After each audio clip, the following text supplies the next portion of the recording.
چھٹا باب 46ویں آیت سے پڑھتے ہیں۔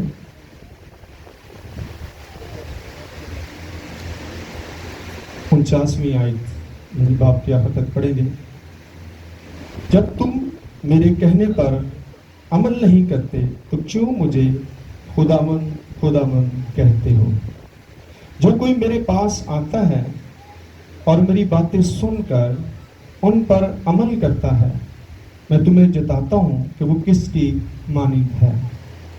وہ اس آدمی کی مانند ہے جس نے گھر بناتے وقت زمین گہری کھود کر چٹان پر بنیاد ڈالی۔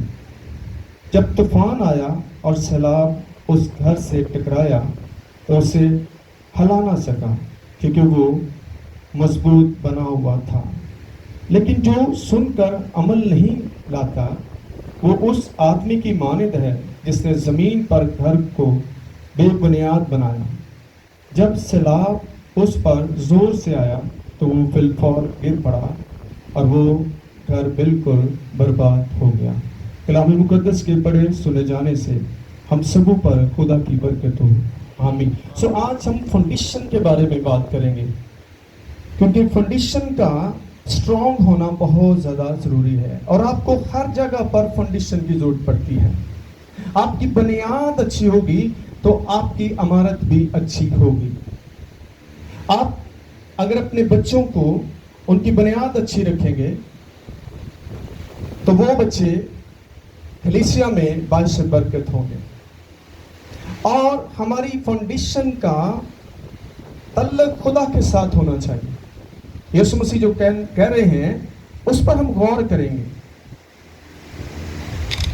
کوئی بھی شخص کوئی عمارت بناتا ہے تو اس سے بنانے سے پہلے وہ کسی انجینئر کو بلاتا ہے، کسی آرکیٹیکٹ کو بلاتا ہے۔ کیوں بلاتا ہے؟ کہ وہ ایک ایسی بلڈنگ بنانا چاہتا ہے جو صدیوں تک چلے، اور اس کے لیے وہ جو کچھ انجینئر کہتا ہے، جو مٹیریل وہ بتاتا ہے، وہ اس کو پرچیز کرنا پڑے گا۔ اگر انجینئر کے مطابق وہ مٹیریل نہیں خریدے گا تو انجینئر کی کوئی ذمہ داری نہیں ہوگی۔ کیونکہ میں خود بھی انجینئر جو ہیں ان کے ساتھ کام کرتا رہا ہوں، وہ جو آنرز ہوتے ہیں انہیں اسٹریٹ فارورڈ باتیں کرتے ہیں کہ یہ والا مٹیریل ہمیں چاہیے۔ اگر آپ اس سے ہٹ کر کوئی سستا مٹیریل دو گے تو میری اس میں کوئی رسپانسبلٹی نہیں ہوگی۔ یہ عمارت کو وہ نقصان ہو جائے، گر جائے، وہ میں ذمہ دار نہیں ہوں۔ تو یہی باتیں یسوع مسیح بھی کہہ رہے ہیں کہ میں کس بلڈنگ کا ذمہ دار ہوں، میں کس بلڈنگ کا رسپانسبل بنوں گا، جس کی بنیاد میرے کلام پر ہوگی، جس کی بنیاد میرے کلام پر عمل کرنے والوں کی ہوگی۔ وہ فنڈیشن، وہ بلڈنگ، وہ عمارت کوئی طاقت ہلا نہیں سکتی، آمین۔ دانیل کی فنڈیشن کیا تھی؟ اس کی فنڈیشن خدا کا کلام تھا۔ جب اس پر مصیبت آئی، اس پر بڑا طوفان آیا، تو آپ دیکھ سکتے ہیں کہ اسے اس بادشاہ نے حکم دیا کہ اس کو شیروں کی ماند میں پھینک دیا جائے۔ اگر اس کی فنڈیشن اچھی نہ ہوتی تو وہ اپنے خدا کا انکار کر دیتا اور بھاگ جاتا، آمین۔ اس کی بنیاد اچھی تھی، اس کی بنیاد خدا کا کلام تھا، اس کی بنیاد خدا کی حضوری تھی، اس لیے وہ اس طوفان سے ڈرا نہیں۔ اور ہم دیکھتے ہیں کہ جب شیروں کی ماند میں اسے پھینک دیا گیا اور شیر بھوکے تھے اور اوپر سے ایک بڑا پتھر بھی رکھ دیا گیا تاکہ یہ باہر نہ نکل سکے، تو کیا دانیل کو ان شیروں نے کھا لیا تھا؟ کتنے لوگ جانتے کھا لیا تھا؟ نہیں کھایا تھا۔ کیوں نہیں کھایا تھا؟ کیونکہ خدا اس کے ساتھ تھا۔ جب خدا آپ کے ساتھ ہوگا تو سب چیزیں آپ کے ساتھ ہوں گی، آمین۔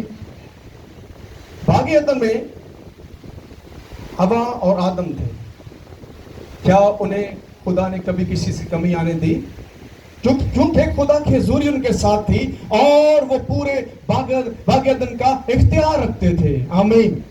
جانور ان کے اختیار میں تھے، جانور ان کا حکم مانتے تھے۔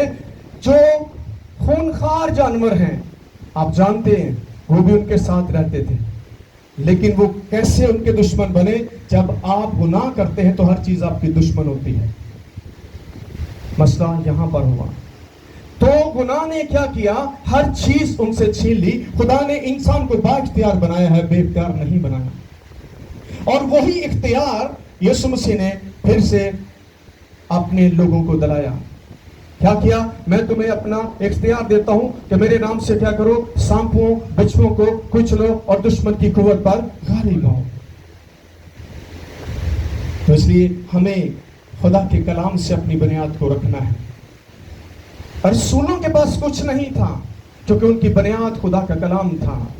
کوئی ان کے پاس دولت نہیں تھی، کوئی بینک بیلنس نہیں تھا. وہ غریبوں کو امیر کرتے تھے کیونکہ ان کے پاس جو دولت تھی وہ کسی اور کے پاس نہیں تھی، ان کے پاس یسوع تھا. آمین. قوم بنی اسرائیل 40 سال بیابانوں میں رہی. کیا خدا نے انہیں کبھی بھوکا رہنے دیا؟ کیا کبھی انہیں کمتر ہونے دیا؟ خدا کا ہونا ضروری ہے، باقی ساری چیزیں بعد میں ہوتی. خدا اپنے آسمان کو کھول کر آپ کو وہ سب کچھ دینا چاہتا. اس نے کیا کہا؟ اپنی دہلیہ کی کہاں لاؤ؟ ذخیرہ خانے میں لاؤ تو میرا امتحان کرو. میں آسمان کے دریچوں کو کھول کر تمہیں برکت دیتا ہوں کہ نہیں دیتا. آمین. یہاں تک کہ تمہارے پاس رکھنے کے لیے بھی جگہ نہیں ہوگی.